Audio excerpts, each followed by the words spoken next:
सभी देशवासियों को मेरा नमस्कार। भारत माता की जय। भारतीय संस्कृति अमर रहे।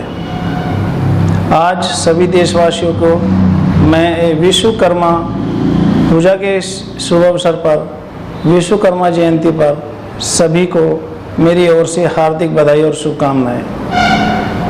विश्वकर्मा रचना के एक महान देव रहे हैं, जिन्होंने समय समय पर अनेक प्रकार की रचनाएं की।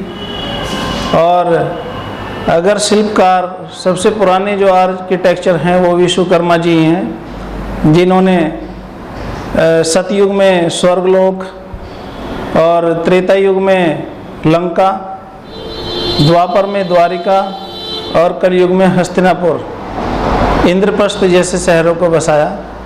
और अनेक प्रकार की पुरातत्व जितनी भी कलाकृतियाँ हैं उनमें विश्वकर्मा जी का ही अहम योगदान है और उन्हीं से हमें सीख मिलती है। आज हम जो भी भवन निर्माण या कोई भी तकनीकी कार्य करना शुरू करते हैं, प्रारंभ करते हैं, तो हमें विश्वकर्मा जी की पूजा से ही प्रारंभ करते हैं। अतः विश्वकर्मा की सभी को हार्दिक शुभकामनाएं और बधाई। मोदी जी, माननीय नरेंद्र मोदी जी का जन्म दिवस है।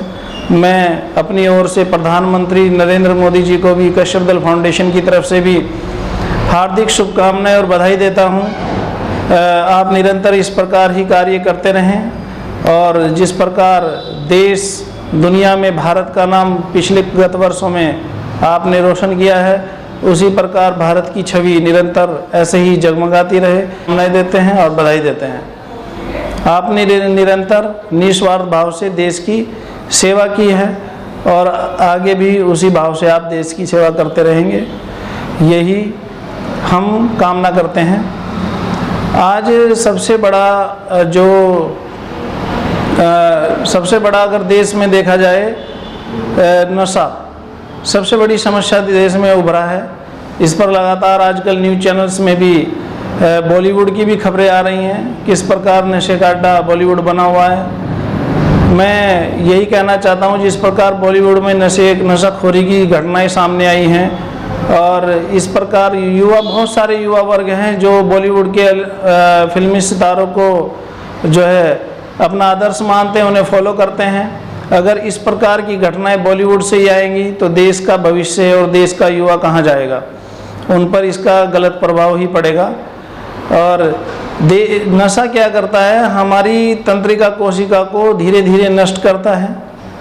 हमारी सोचने समझने की क्षमताएं लगातार निरंतर डाउन होती चली जाती हैं, ख़त्म होती चली जाती हैं, जिसके कारण आर्थिक तंगी तो आती ही है, साथ ही साथ घर परिवार में लगातार कलह और लड़ाई झगड़े होते रहते हैं। मैं युवाओं से एक ही अपील करता हूँ कि आप किसी भी प्रकार का नशा हो, चाहे वो गांजा हो, चरस हो, अल्कोहल हो, इनसे दूर रहें और अपने परिवार को और समाज को इससे सुरक्षित रखें। जितना हो सके नशे का सेवन ना करें। और कश्यप दल फाउंडेशन हमेशा नशे के विरोध में रहेगा और हम निरंतर नशा मुक्ति अभियान चलाते रहेंगे और चला रहे हैं। गांव-गांव और अलग अलग कस्बों में हम लगातार बैठकें कर रहे हैं, जिसमें नशा मुक्ति केंद्र की स्थापना के लिए भी हम जोर दे रहे हैं। सरकार से भी अपील कर रहे हैं कि वो निरंतर नशे का विरोध करे। जिस प्रकार मैंने सुना है कि उत्तराखंड गवर्नमेंट जो है कुछ दुकानों पे भी लाइसेंस देने का, अल्कोहल का सेवन जो हो रहा है उसे और बढ़ावा देने के लिए दुकानों को भी लाइसेंस दे रही है। ये बिल्कुल मैं इसकी घोर निंदा करता हूँ। सरकार को इसमें इस प्रकार का कदम नहीं उठाना चाहिए और सरकार इस अपने निर्णय को वापस ले। अगर इस प्रकार खुले में ही लगातार दुकानों पे ही अगर शराब की बोतलें मिलेंगी तो देश का और राज्य का युवा कहाँ जाएगा, ये आप खुद ही अंदाज़ा लगा सकते हैं। मेरा माननीय मुख्यमंत्री त्रिवेंद्र सिंह रावत जी से यही अनुरोध है कि इस अपने विचार को पुनः वापस लें और इस पर पुनर्विचार करते हुए इस प्रकार की कोई भी लाइसेंस की प्रक्रिया को चालू ना करें।